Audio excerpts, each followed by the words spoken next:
Chers amis, une nouvelle vidéo autour de la contrainte et de l'opportunité. C'est la série de vidéos que je vous avais promis sur mon expérience sur Porima, sur ce bateau, sur cette navigation qu'on a faite de Tokyo à Taïwan. Je suis très fier aussi de vous annoncer qu'il y aura bientôt un livre qui va narrer comment, en fait, le naturopathe que je suis a survécu sur ce bateau, parce que je suis pas du tout marin, et comment le préparateur physique et le préparateur mental a mis en place certains outils pour continuer à se renforcer et pour faire vraiment de ce microcosme, de cette expérience très particulière, courte dans le temps relativement, puisque ça durait une grosse trentaine de jours de navigation, un confinement à la fois dans l'espace et dans le temps, avec d'autres personnes. Comment tout ça, en fait, j'en ai fait une opportunité pour me renforcer et continuer ma voie de l'exploration, de la voie de l'hormèse, de l'antifragilité, etc. Donc j'ai vraiment à cœur de vous le transmettre par les vidéos, mais aussi par l'écrit. Et ce livre arrive bientôt, je continue à travailler dessus, en même temps que la formation que j'ai tournée sur Porima, qui s'appelle Force, et qui va arriver sous peu aussi, j'espère, avant l'été. Je travaille dessus, croyez-moi. Donc, fini pour les teasers. Aujourd'hui, on va vraiment parler de l'entraînement physique. Vraiment, comment j'ai continué à m'entraîner.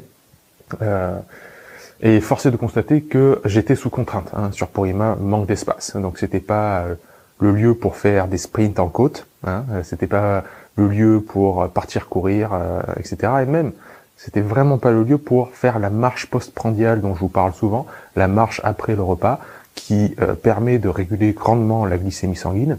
Et bien ça, c'était pas facile à faire puisqu'on était sur un petit bateau et qu'on n'avait pas le droit de sortir du bateau pour aller sur les quais, etc.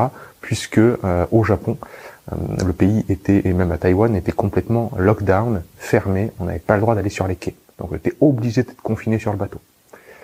Et bien tout ça, en fait, comme on l'a vécu dans les confinements dans 2020, les contraintes, ce sont toujours des opportunités de se renforcer. Si vous ne donnez pas une contrainte à un artiste peintre, si vous ne lui donnez pas une toile et un sujet, il n'a pas de cadre. Lui, en plus, concrètement, il n'a pas de cadre pour exprimer son art. Donc la contrainte va l'obliger à être créatif. C'est parce que vous lui donnez un ordre d'idée du format du tableau que vous voulez, et un thème, et quelques idées, etc., que lui, il va pondre quelque chose. Lui, il va trouver dans les éléments qu'il a déjà, dans sa tête, dans sa créativité, l'assemblage qu'il faut pour être créatif. Okay, c'est ça la créativité. C'est pas inventer ex nihilo, c'est utiliser les choses que l'on a déjà pour créer quelque chose de nouveau par rapport à un problème, une problématique qui nous est offerte. Donc, pour Emma, c'était la problématique. Et j'aurais pu me dire, j'ai pas de matériel, je vais pas pouvoir m'entraîner, j'ai pas de temps, parce qu'il y a plein de tâches à faire sur le bateau, j'étais correspondant pour les autorités japonaises et les ingénieurs japonais, je parle japonais, donc j'étais la personne qui devait coordonner ça aussi pour l'achat de matériel, etc. Donc, j'ai des choses à faire sur le bateau, même si je suis pas marin, j'avais quelques tâches à faire. Et puis, j'étais là aussi pour documenter, photos et vidéos, toute cette aventure en faisant des interviews, en suivant les gens. Donc, le temps de m'entraîner était, très contraint, en fait, également. L'espace, comme je viens de le dire, on est sur un bateau, on n'a pas tout l'espace qu'on veut, et on est entre 8 et 9 à vivre sur ce bateau. C'est pas comme si j'étais tout seul. Et puis aussi à vivre la redondance et l'ennui. C'est sûr qu'on voit toujours les mêmes murs, on voit toujours les mêmes personnes, on s'entraîne toujours au même endroit, et qui était là en fait l'arrière du bateau. Il y a des choses qui sont redondantes, des choses qui peuvent nous ennuyer, il faut casser la monotonie d'une vie sur un bateau. Donc, à partir de ces problématiques-là, à partir de ces contraintes-là, quelles opportunités je peux trouver? Et je suis sûr que ça va résonner en vous, vous qui avez une vie de famille, qui avait tout un tas de contraintes. Il faut s'occuper des enfants du matin au soir, on a un travail, on a des horaires, on a un patron, on a des choses à faire à la maison, on a des tâches ménagères, on a plein de contraintes, on a un jardin qu'il faut s'en occuper, etc. Ça prend du temps, ça prend de l'espace, ça oblige. Mais dans tout ça, on peut être créatif. Dans tout ça, on peut avoir ce que j'appelle une pensée suivie. C'est-à-dire œuvrer tendre vers un objectif. Avoir une pensée suivie, c'est extrêmement important parce que ça va cultiver la dopamine. La dopamine, c'est la molécule de la motivation. C'est la molécule de l'éternelle insatisfaction. Parce qu'à chaque fois que vous allez toucher à un sommet, il va vous montrer un autre sommet. Mais c'est ce qui fait que la poursuite, c'est la molécule de la poursuite d'un objectif, la poursuite même de l'objectif est galvanisante.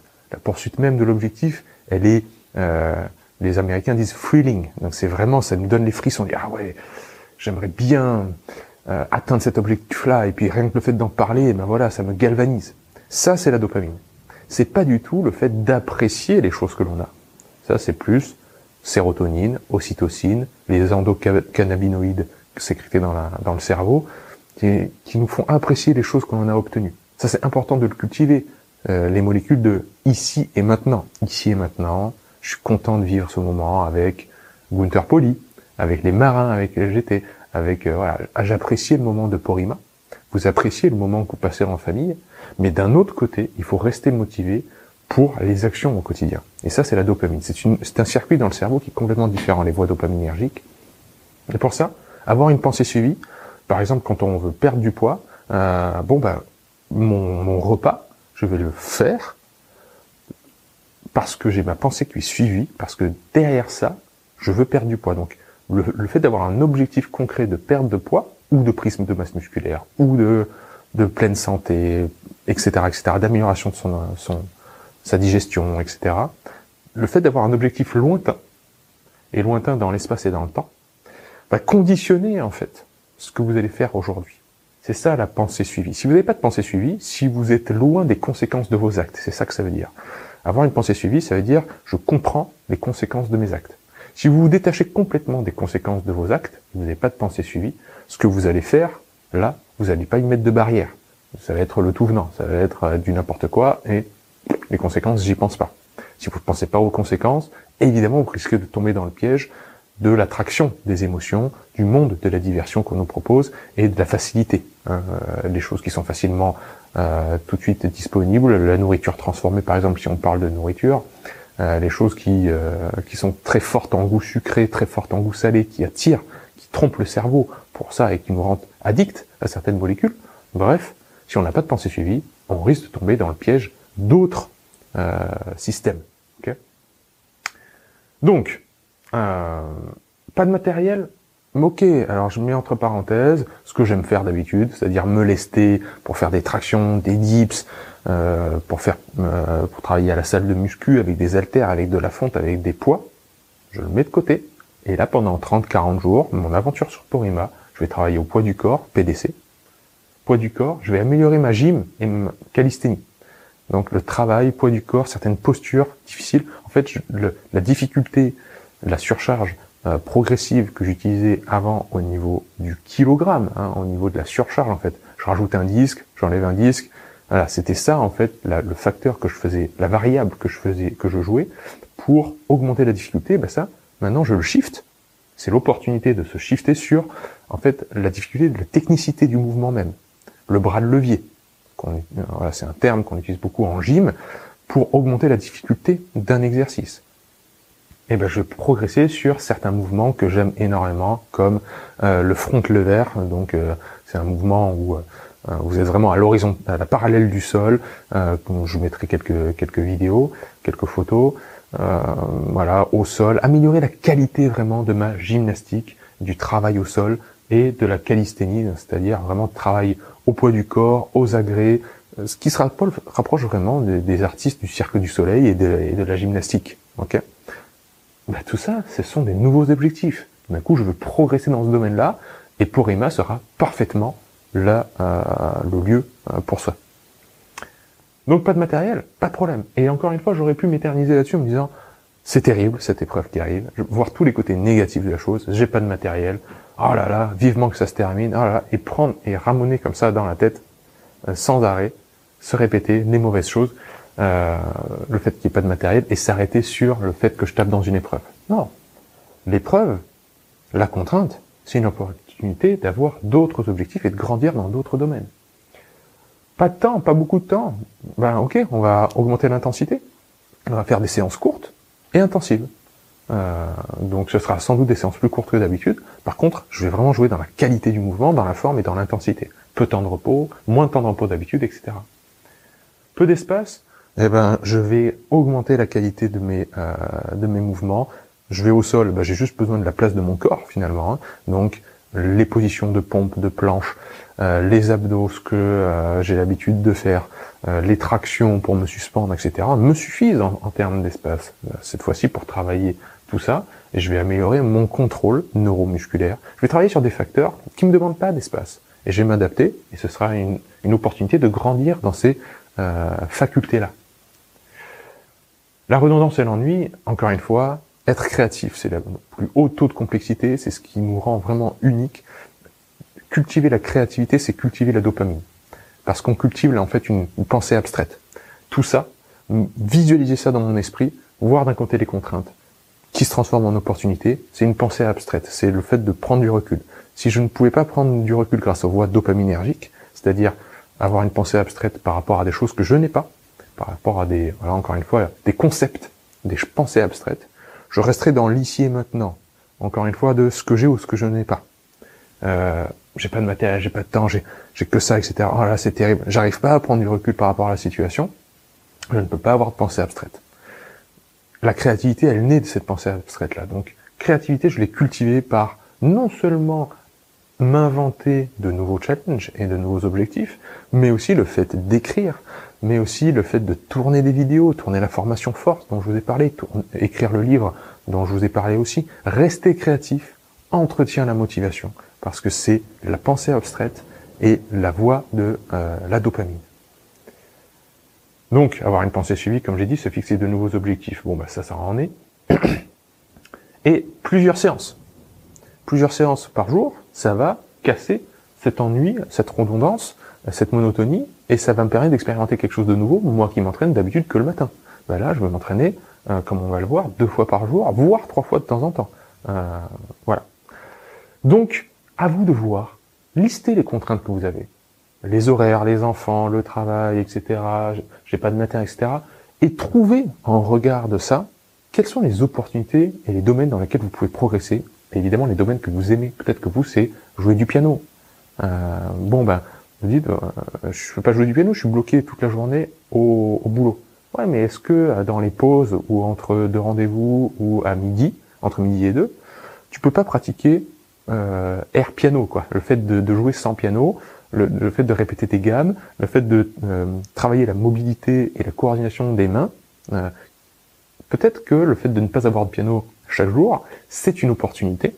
Certes, c'est une contrainte, mais c'est une opportunité de travailler les autres aspects de l'apprentissage du piano.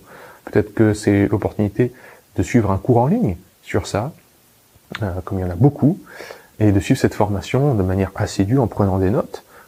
Voilà, on peut progresser, encore une fois, on peut trouver toujours des voies de renforcement dans la contrainte. Et même, il n'y a que ça en fait, parce que s'il n'y avait pas de contrainte, si on tapait pas dans des murs, le vivant ne se renforcerait pas. C'est ce que je vous parle, ce que je vous dis tout le temps dans l'antifragilité. Donc mon split, c'est-à-dire ma répartition de mes entraînements, durant la journée, généralement c'était à 9h et à 16h que il y avait un petit calme sur le bateau. Le début de la matinée, autour de 7h, tout le monde se réveille, il y a des choses à faire. Et puis on touchait un petit calme où là, je savais que je pouvais aller sur le pont, prendre mes élastiques, m'échauffer et faire des pompes ou des tractions. Ok. Idem à 16h. Donc j'avais 2 créneaux horaires à moi, qui pouvaient pas durer plus d'une demi-heure. Donc ça devait être court. Mais ça c'est bien, parce que ça faisait séance courte, et ça me permettait d'avoir 2 séances dans la journée. Comment je répartissais tout ça? Bah, vous connaissez, si vous avez fait mes formations connexion, intégration et maintenant force. En calisthénie, on utilise beaucoup une séance de poussée, donc tout ce qui est travail de poussée, une séance de tirage, donc push, tirage c'est pull, donc tirage ou traction, une séance dédiée aux jambes, legs, donc push, pull, legs, c'est le split habituel que j'utilise, mais là j'ai rajouté mid pour midline, donc c'est une séance qui est uniquement abdos, et hit, donc uniquement intensité, un circuit pour le cardio. Okay. Ceux-là, je les ai soulignés, parce qu'ils sont obligatoirement chaque jour. C'est-à-dire que soit le matin, soit l'après-midi, je faisais soit poussée, tirage ou jambes, mais la deuxième séance de la journée, c'était soit les abdos, soit le hit. Parce que ça, les 3 premières, sont vraiment dans le côté renforcement musculaire. C'est là où on va créer le plus de dommages musculairement et on a besoin de récupération. nerveuse, tissulaire, etc. Le fait de mettre une séance d'abdos l'après-midi ou un circuit juste cardio mais qui tape pas trop dans la fibre musculaire, ça permettait au gros groupe musculaire de se reposer. Donc, la séance de l'après-midi ou bien la séance du matin, c'était obligatoirement soit des abdos, soit un circuit training, ok, à haute intensité. Et le comment, le comment d'une séance, c'était l'activation neuro. Bon, ça, si vous avez fait les formations connexion et intégration, vous savez ce que ça veut dire.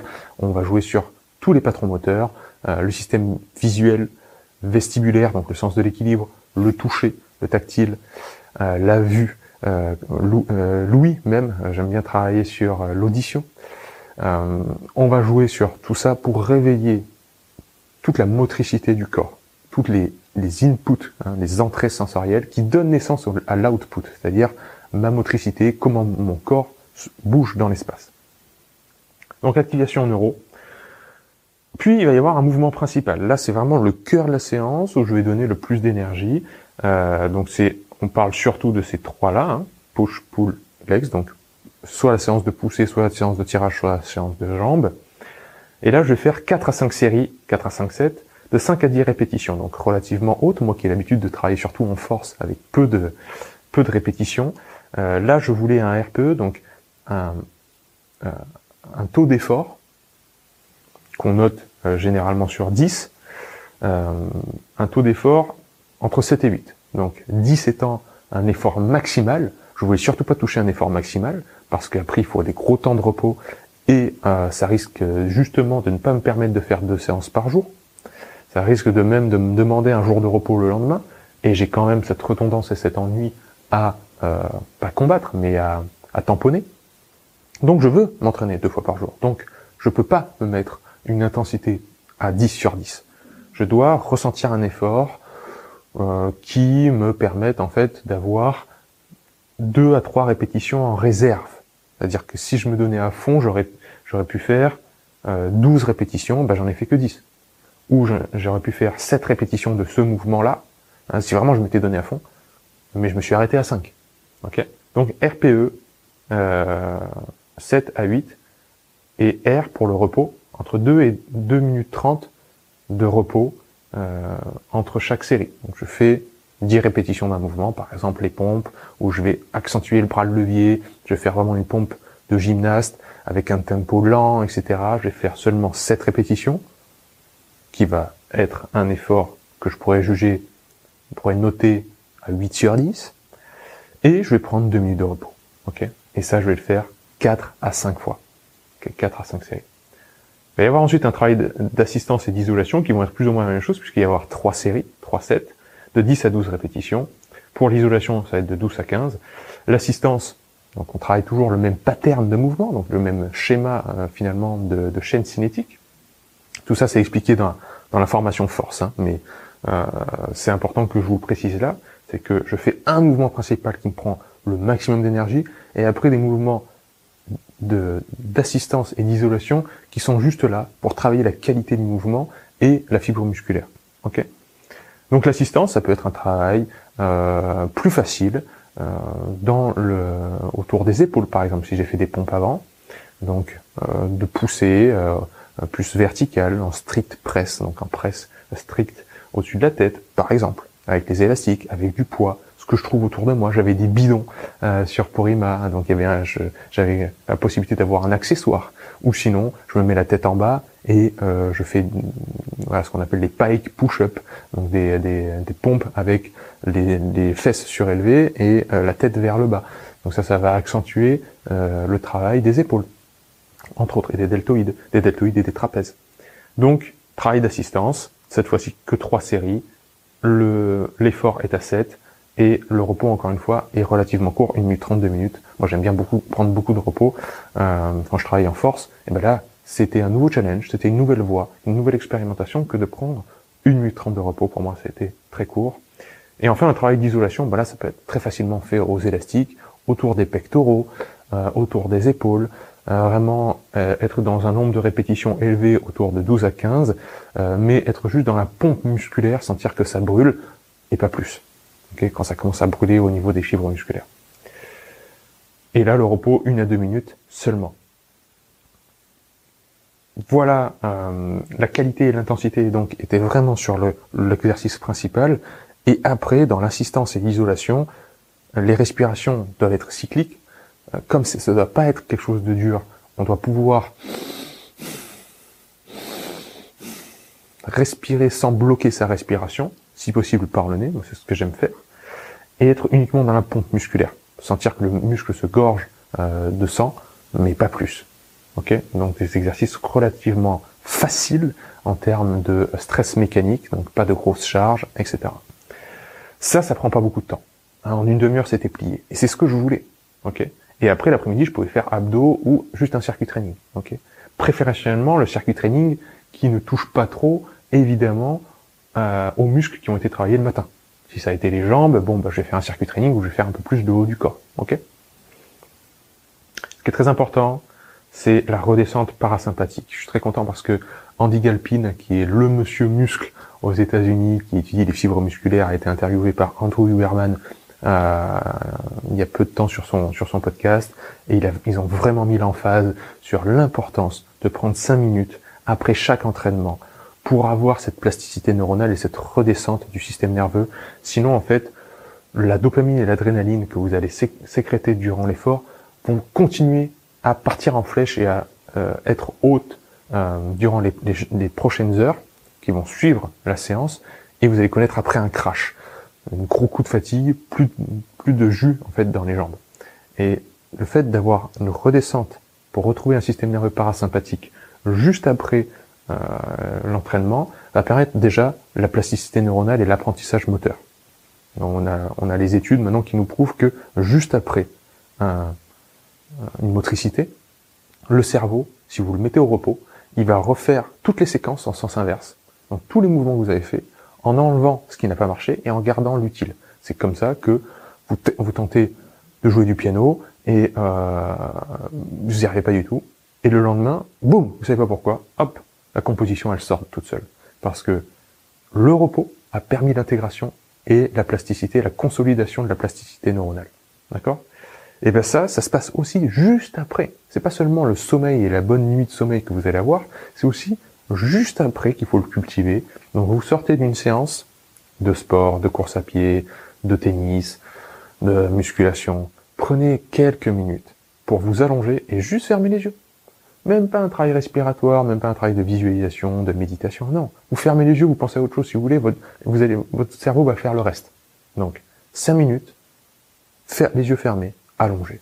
C'est hyper important pour la redescente parasympathique. Ne prenez pas votre smartphone tout de suite pour aller sur Instagram. N'allez pas faire autre chose, n'allez pas boire un café, n'allez pas prendre une douche froide. Vous allez couper en fait tout ça et laisser le corps dans un mode actif où il n'aura pas le temps d'intégrer ce qui vient de se passer. D'accord ? Donc voilà comment j'ai fait mon apprentissage en fait sur Porrima. C'était une nouvelle voie que j'ai découverte. Je me suis amusé à découvrir de nouvelles choses par la contrainte. Et s'il n'y avait pas eu cette contrainte, je l'aurais jamais fait ça. J'aurais continué mes entraînements habituels, avec mes poids, avec mes temps de repos et avec mon seul entraînement par jour. Donc en fait, toute cette contrainte-là d'être sur un bateau m'a permis d'explorer plein de choses et m'a redonné goût à cette gymnastique que j'aime tant. Et c'est pour ça que j'ai fait un séminaire, là, il y a peu de temps, dans le monde du CrossFit, qui est donné par The Gymnastic Course et Jérémy, entre autres, que je salue s'il regarde cette vidéo, et qui était vraiment au cœur de la gym, la qualité du mouvement, la qualité du travail aux anneaux, la qualité du travail au sol, les appuis tête renversée, tout ce que j'aime, ce travail qualitatif-là, qui met l'emphase vraiment sur la technique et non pas le volume d'entraînement, qui est pas là pour faire enchaîner des répétitions, mais vraiment pour travailler les bonnes postures et la beauté, la virtuosité vraiment du mouvement. Ça, j'adore. Et si j'avais pas eu ça, peut-être que je serais passé à côté, peut-être que je serais pas allé faire ce séminaire. Voilà, chers amis, j'espère que toute cette aventure vous inspire pour votre quotidien à vous, afin que vous transformiez, que vous ne voyez plus les contraintes comme quelque chose de négatif, mais bien une opportunité d'aller emprunter une nouvelle voie. Je vous dis à bientôt sur Verisme TV, vous savez, la chaîne de la santé, la chaîne de la physiologie, la chaîne qui vous dit de long en large que la vérité, elle est déjà en vous.